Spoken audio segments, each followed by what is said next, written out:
Muito bem, queridos irmãos. Abra a sua Bíblia no Salmo 139. A gente vai orar e vai ler depois. Aí vamos ler o versículo 23 e o 24. Uma palavra de oração. Soberano Deus e amado Pai. Irmãos, lá em casa tem uma piscina. Quem tem piscina em casa passa exatamente o que eu passo. A gente olha para a piscina e todos nós queremos ver uma piscina linda, azul, brilhosa, sem um grãozinho de nada no fundo. Esse foi sempre o meu sonho. E por muitos anos ela foi exatamente assim. Quando as crianças eram pequenas, na adolescência. Mas depois que as crianças foram embora, e depois que eu fiquei mais ocupado ainda, depois que elas foram embora, nem sempre a piscina está assim. Porque para ela ficar desse jeito aí, demanda muito trabalho. Só depois é que eu caí na real de como aquela piscina me dava trabalho. Porque agora eu não tenho mais aquele tempo para eu me dedicar a manter aquela água daquele jeito, aquela água que te convida a dar um mergulho, e ainda mais no inverno.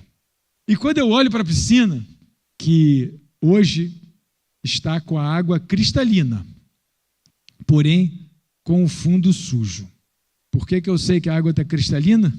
Porque eu, ao olhar para a água, eu vejo cada pedrinha lá no fundo. Então a água está transparente. Mas o fundo está sujo. Porque eu preciso limpar esse fundo. E aí eu fico assim, é hoje, é amanhã, é hoje, é amanhã, é hoje, é amanhã. E é hoje, é amanhã e passam muitos dias. Então eu fico limpando ela quase que assim. Vai ter visita na casa no final de semana. Vai ter uma festa. Vai ter não sei o quê. Passo aquela limpeza. As pessoas olham assim, cara, que piscina legal, não sei o quê. Eu falei, mal saber como ela estava semana passada. Porque fica uma impressão, né, da pessoa, né? Fica aquela impressão. Bom, agora eu estou falando para você. Você já sabe como é que funciona. Mas quando eu olho para a minha piscina, eu lembro sempre, porque é uma metáfora fantástica da vida espiritual. Eu lembro sempre da vida espiritual. Eu falo assim, nas minhas reflexões, a vida espiritual de qualquer cristão é igual a essa piscina aí. Porque ela demanda de 4 coisas, muitas coisas, mas eu relacionei 4 coisas que são principais. 4 coisas que uma piscina, ou que a minha piscina demanda para ficar cristalina. E não são só essas 4, tem outras ainda, mas eu vou ficar em 4 coisas para a gente poder terminar no horário. A primeira delas é a química da água.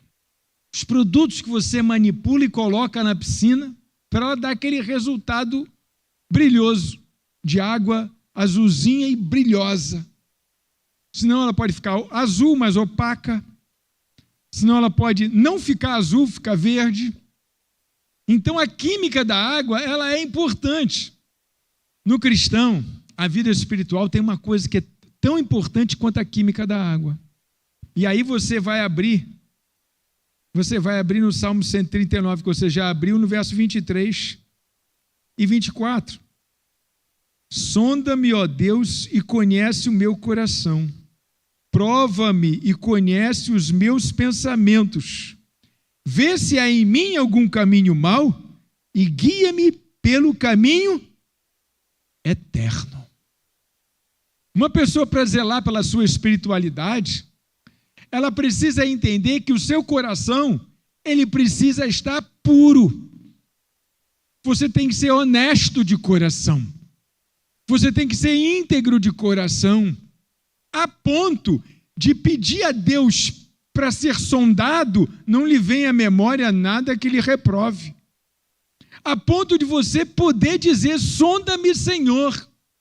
Existem pessoas que pensam que a vida espiritual, e eu quero falar da vida espiritual por causa da ceia, porque o momento da ceia, se não for um momento para te trazer a consciência de uma vida espiritual, ele não deve estar servindo para muita coisa na sua vida. Porque ele é justamente para isso. Para nos lembrarmos que somos cristãos. Lembrarmos do sacrifício de Cristo. Então, uma pessoa espiritual, ela não se faz de um dia para a noite, de uma hora para a noite. Ninguém é espiritual porque começou a orar muito hoje. A espiritualidade é algo contínuo na nossa vida, assim como a limpeza de uma piscina. É algo contínuo. E começa pela química da água, começa pelo coração. Você quer ser uma pessoa espiritual, tem que lavar o coração. Não pode ter mágoa, não pode ter ódio, não pode ter raiva, não pode ter essas coisas que eventualmente as pessoas têm, orgulho, ansiedade, ressentimento, distrações, vaidade, incredulidade. Não pode ter nada disso no coração. Como é que uma pessoa vai ser espiritual? Com essas coisas, com essas características do seu coração, cultivando tais coisas. Então, a primeira coisa, se você quer saber se você é espiritual, se você tem condição de fazer essa oração: sonda-me, ó Deus, e conhece o meu coração, prova-me e conhece os meus pensamentos. Coração e pensamento, olha só, o mais profundo e o pensamento também. Vê se há em mim algum caminho mau e guia-me pelo caminho eterno. Quer dizer, vê se há em mim algum caminho mau. E se achar algum caminho mau? Bom, se ele achar algum caminho mau em mim, provavelmente ele vai tirar, né? Provavelmente alguma coisa vai acontecer para esse caminho deixar de ser mau. Então, a primeira coisa para você ser espiritual, você responder, dar essa resposta para você: eu sou espiritual mesmo? Você consegue fazer essa oração? Sonda-me, Senhor, sonda o meu coração. Tira o meu orgulho, ansiedade, ressentimento, distração. Tem gente que não vem à igreja porque está distraído. Tem gente que não serve ao Senhor. Não vou falar vir à igreja, que vir à igreja, meu Deus do céu, é um exemplo muito fora. Mas tem gente que não consegue servir a Deus porque está distraído com tantas coisas que não valem a pena, se envolvendo com coisas que não valem a pena, gastando tempo precioso com coisas que não valem a pena. Depois que você fizer 50, 60 anos, tenho certeza que você vai gastar o seu tempo bem melhor do que você gasta ele agora. Porque lá você vai ter uma coisa que você ainda não tem hoje. Você vai ter mais maturidade. Quem passa bem durante todo o seu processo de vida, quando chega aos 60 anos, não quer voltar. Ele acha que ele está num patamar muito melhor do que antes. Quem chega lá e diz: meus 20 anos. Eu digo: Deus me livre dos meus 20 anos. Como eu fiz bobagem nos meus 20 anos. Mesmo dentro da igreja. Como eu perdi tempo nos meus 20 anos. Como eu perdi pessoas com meus 20 anos. Como eu estraguei um monte de coisas com meus 20 anos. Fiz muita coisa boa, mas também a falta de experiência com a vida, com as pessoas, com a própria palavra. A gente só descobre isso depois que a gente já viveu bastante. A gente não descobre isso com os 20 anos. Com os 20 anos a gente pensa que é o super-homem, é o cara, é tudo, é bom demais. Até 40 você fica pensando assim. De 40 você começa desconfiando que tem alguma coisa errada nos seus pensamentos. Aos 60 você já tem certeza. Caramba, a gente podia nascer com a cabeça de velho, né? E do corpo de jovem. A gente podia nascer com aquela... Eu estou falando velho bem vivido, porque para chegar nessa reflexão aos 60, você tem que ter tido boas experiências ao longo da vida. Não é assim, não. Eu conheço pessoas idosas que morreram nessa idade, espraguejando a morte, e não lhe dando as boas-vindas. Segunda coisa que uma piscina precisa para ficar limpa, bonita, clara, cristalina, é filtragem contínua. Não adianta filtrar uma vez por semana. Tem que ter bomba passando ali a semana inteira. Filtragem contínua. Vida espiritual também. Vida espiritual também precisa exatamente disso. E sabe a que eu comparo isto? Abre sua Bíblia no Salmo de número 1. Filtragem contínua. Olha o Salmo de número 1 que vai dizer para nós sobre uma água filtrada. Verso 1 e 2, logo no início. Bem-aventurado é aquele que não anda no conselho dos ímpios, não se detém no caminho dos pecadores, nem se assenta na roda dos escarnecedores. Pelo contrário, o seu prazer está na lei do Senhor, e na sua lei medita de dia e de noite. Olha o filtro. Bem-aventurado o que não anda no conselho dos ímpios. Gente, para aconselhar mal existe um monte. Não se detém no caminho dos pecadores. Nem se assenta à roda dos escarnecedores. Gente, olha, 3 coisas. Tem que ver com quem anda. Isso é filtro. Não adianta você, por um lado, estudar a Bíblia e andar com quem, né, não está nem aí, muito pelo contrário, fala até mal. Então você precisa de cuidar do coração, você precisa de filtragem contínua, tem que botar filtro, ver com quem anda contigo, as pessoas com quem você se relaciona, com quem você fala, quem é que você chama de amigo, quem é que entra na tua casa, com quem você sai, porque não há como ser espiritual ao lado de gente que fala piada indecente, fala bobagem, fala mal de igreja. E você, não, cada um na sua, tal. Mas, cara, tudo bem, cada um na sua, mas fazer par com esse grupo fica difícil, porque sempre você vai estar fazendo o quê? Julgando eles. Julgando. Você vai estar sempre dizendo, já estou falando de igreja de novo, olha só. Poxa, nem consideraram que eu estou aqui, tal, não sei o quê. Perdeu tempo. A palavra de Deus, ela vai retendo os detritos. Assim como o filtro da piscina retém as partículas maiores. Então, quando você está munido da palavra do Senhor, quando você está andando com gente que só fala coisas legais, coisas boas, você está fazendo essa seleção. Então, olha com quem anda. Pelo contrário, o seu prazer está na lei do Senhor, e na sua lei medita de dia e de noite. Se o teu prazer, olha, falando sério, se o teu prazer não for a palavra de Deus, você ainda tem que andar muitas milhas. O meu prazer é fazer uma coisa maravilhosa que eu gosto de fazer. Olha, pode ser. Eu gosto de fazer muitas coisas, mas a palavra de Deus, ela tem que ser o máximo. A obra de Deus, ela tem que ser o máximo. A minha alegria tem que estar na casa do Senhor. Porque aqui é onde eu leio, aqui é onde eu estudo, aqui é onde eu cresço. É aqui onde eu faço todas essas coisas. Antes o seu prazer está na lei do Senhor. E na sua lei medita dia e noite. Então a vida espiritual, ela tem que ter o prazer dela na casa de Deus, nas coisas de Deus, na palavra de Deus, e não no mundo. O mundo, gente, o mundo está distraído. O que é o mundo? O mundo é aquele pessoal que nem nos dias de Noé. Noé estava lá trabalhando, fazendo a arca junto com seus filhos, levaram 120 anos fazendo essa arca.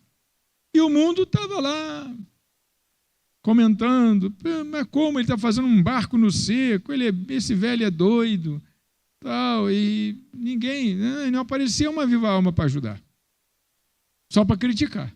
Até que um dia, e a Bíblia diz que quando esse dia chegou, Noé entrou na arca com a sua família, com os bichos, e ninguém viu. Eles só viram quando a porta fechou. Abra sua Bíblia em Romanos 12. E não vivam conforme os padrões deste mundo, mas deixem que Deus os transforme pela renovação da mente, para que possam experimentar qual a boa, agradável e perfeita vontade de Deus, né? Portanto, irmãos, verso 1, portanto, irmãos, Irmãos, pelas misericórdias de Deus, peço que ofereçam o seu corpo como sacrifício vivo, santo e agradável a Deus. Este é o culto racional de vocês. E não vivam conforme os padrões do mundo.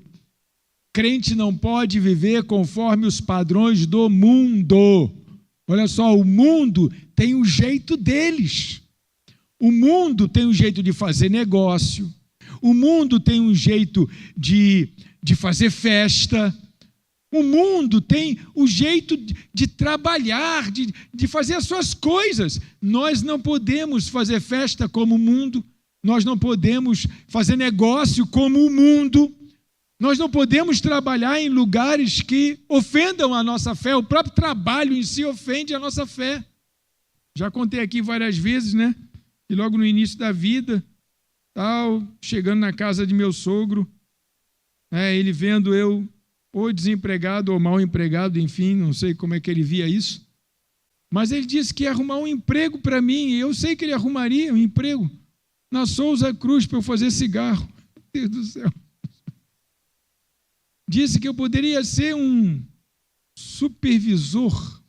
Eu falei para a Mônica, por favor, fala com teu pai que não dá. Trabalhar na Souza Cruz não dá, porque se eu prego na igreja contra o tabagismo, como é que eu vou trabalhar num lugar que faz cigarro? Não dá. Não faz sentido, não tem coerência, não tem como nem pedir a Deus para Deus abençoar um negócio desse. Não vai ser possível. Porque nós não podemos viver conforme os padrões do mundo, então não é qualquer lugar que eu posso trabalhar, não é em qualquer festa que eu posso frequentar, não é. Isso eu quero ter uma vida espiritual. Muito bem, queridos, então você já manipulou a água, você já resolveu o problema da química da água, você já botou para filtrar, mas ainda assim ainda tem um outro problema aí. Nem tudo fica no filtro. O filtro não consegue aspirar tudo. E os sedimentos mais pesados, ele desce para o fundo. Ele vai para o fundo e não vai para o filtro. Não consegue sair dali. Então você precisa aspirar o fundo. Toda piscina precisa aspirar o fundo, pelo menos uma vez na semana, ou uma vez a cada 15 dias, mas mais de 15 dias não leva, para você precisar aspirar o fundo, porque nem tudo passa pelo filtro. Então, vamos ler em Tiago, no capítulo 5, e vamos ver o que uma vida espiritual precisa. Está lá em Tiago, capítulo 5. Capítulo 5, verso 13 e 16. Alguém de vocês está sofrendo? Faça oração. Alguém está alegre? Cante louvores. Alguém de vocês está doente? Chame os presbíteros da igreja, e estes façam oração sobre ele, ungindo-o com óleo em nome do Senhor. E a oração da fé salvará o enfermo, e o Senhor o levantará. E se houver cometido pecados, estes lhes serão perdoados. Portanto, sempre que tem um portanto, vai concluir alguma coisa anterior. Portanto, confessem os seus pecados uns aos outros e orem uns pelos outros para que vocês sejam curados. Olha para mim, querido irmão. Portanto, interessante, tem alguém doente na igreja? Tem alguém sofrendo na igreja? Chame os presbíteros da igreja. Chame os presbíteros para que eles orem por vocês. Mas o que está falando aqui? Está falando de uma cura, de uma cura física. Mas depois do portanto, é que o portanto é que te dá a ideia de que por que tem que chamar os presbíteros da igreja. Portanto, confessem os seus pecados uns aos outros e orem uns pelos outros. Quantas vezes, irmãos, pecamos contra o nosso irmão? Quantas vezes falamos contra o nosso irmão, levianamente, que carece sim de um pedido de perdão, porque manchamos aquela imagem. E aí, As pessoas têm desejos ocultos, as pessoas têm mágoas umas das outras, as pessoas têm amargura, as pessoas têm orgulho. Tudo isso escapa do filtro, vai para o fundo da piscina e fica depositado lá, enfeiando a água, enfeiando a piscina. Mas está passando por lá, está passando, mas teve alguma coisa que não passou. E teve algo que foi para o fundo e vai ficar lá no fundo, se não aparecer o aspirador para tirar de lá. Os nossos maiores pecados, irmãos, que nos adoecem, é contra os outros. Às vezes a igreja toma essa passagem para justificar que o irmão venha à frente e peça perdão para a igreja, como se estivesse pedindo perdão para Deus. Não é isso. Isso aqui é pedir perdão. Vou dar um exemplo aqui assim. Todo mundo sabe que Helder tem a careca mais bonita da igreja. Vou usar você agora. Careca é sempre um ponto de referência, né? Então, aqui, Helder tem a careca mais bonita da igreja. Todo mundo sabe aqui que tem. E eu aí com a inveja dele, porque eu tenho cabelo à beça. Pô, que careca feia esse cara tem, né? Careca feia. Esse cara tem. Aí eu começo assim, falo isso para mais 2, 3 pessoas.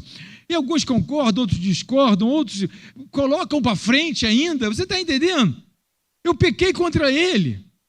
Eu pequei contra ele. Eu não pequei contra Deus, eu pequei contra ele. Agora existe algo entre nós.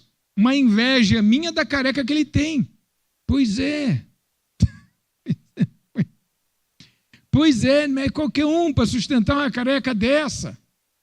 Tem que ser bom, cara. E aí cabe. Aí eu fico doente, sei lá, tenho uma úlcera, arrumei um troço qualquer aqui e tal. E aí chame os presbíteros da igreja, porque eles vão orar por você, vai te ungir com óleo. Portanto, tem que pedir perdão. Se confessarem os vossos pecados, não é só oração, não é só ungir com óleo. Tem que chegar e fazer as pazes com o irmão. O irmão nem sabe que você está falando assim dele. O irmão nem sabe que você não gosta dele. O irmão nem sabe disso. Mas tem que chegar e tem que se curar dessas coisas. É a maior sujeira do nosso coração. É aquilo que a gente tem contra o outro irmão. Porque vez por outra isso sai na nossa fala, sai a forma da gente se comportar, no jeito da gente se referir àquela pessoa. Quando você torce o nariz, sai de todos os poros. O homem se trai por todos os poros. Então, aspirar o fundo é importante. Pedir perdão a quem a gente peca é importante. Pecou contra alguém, pede perdão, porque uma pessoa espiritual não pode pecar contra as pessoas. Contra Deus está perdoado. Na cruz do Calvário, tal e etc. Mas quantas pessoas? Você vai viver uma vida falsa com ela? Sorrindo, falando, tudo bem. Careca feio. Entendeu? Não pode. Tem que estar com o coração aberto, senão a doença baixa. E a quarta parte, irmãos, a piscina, quando você trata dela, quando você aspira, ou então depois de uma semana, ela perde água. Você precisa repor a água. Tem que repor, porque você vai perder água. Ou porque o sol evaporou, ou porque você aspirou e teve que jogar água fora, porque não adianta aspirar e botar lá para dentro, porque está sujo do mesmo jeito. O filtro não fica, não pega. Então, você precisa repor água. Ou seja, o que isso está falando para nós, pessoas que queremos ser pessoas espirituais? Está falando de renovação, água nova, entrando. 2 Coríntios 4. Por isso, não desanimemos, pelo contrário, mesmo que o nosso ser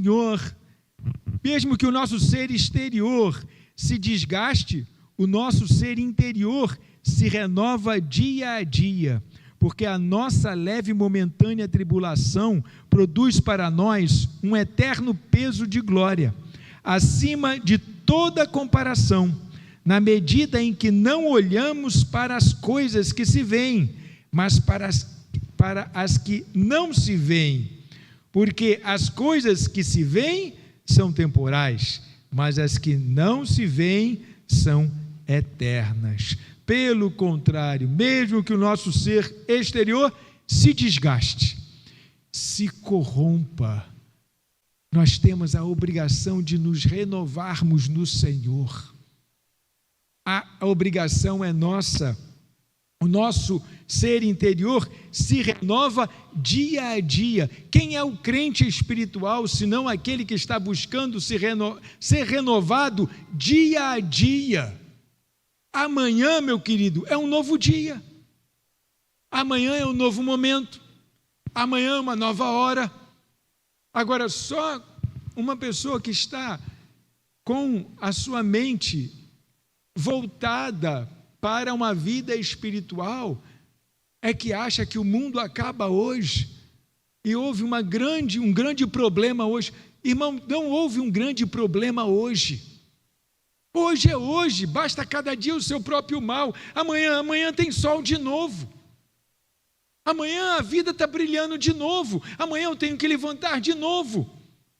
Porque a nossa leve e momentânea tribulação produz para nós um eterno peso de glória, acima de toda comparação, na medida em que não olhamos para as coisas que se veem, mas para as que não se veem. Quando eu vejo o problema batendo na minha porta, uma situação dramática, uma situação que eu não estou gostando, e etc., se o meu olhar estiver ali, é o fim do mundo aconteceu. Mas quando eu estou com o meu olhar em Cristo, quando eu estou com o meu olhar na glória do Senhor, quando eu estou com o meu olhar em Deus, esse é mais um dia da minha vida. Uma pessoa espiritual jamais sucumbe ao dia.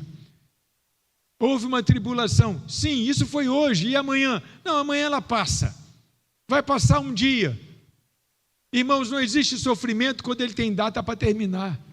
Toda vez, irmãos, que eu estou numa situação que eu não estou gostando, tal, e etc., eu digo, não tem problema não, que isso tem data para terminar. Às vezes eu sei a data, e às vezes eu não sei exatamente a data, mas eu sei, isso a vida inteira não pode continuar, uma hora dessa termina, uma hora dessa acaba. Você sabia que é uma técnica para você lidar com o estresse? Marcar a data de terminar.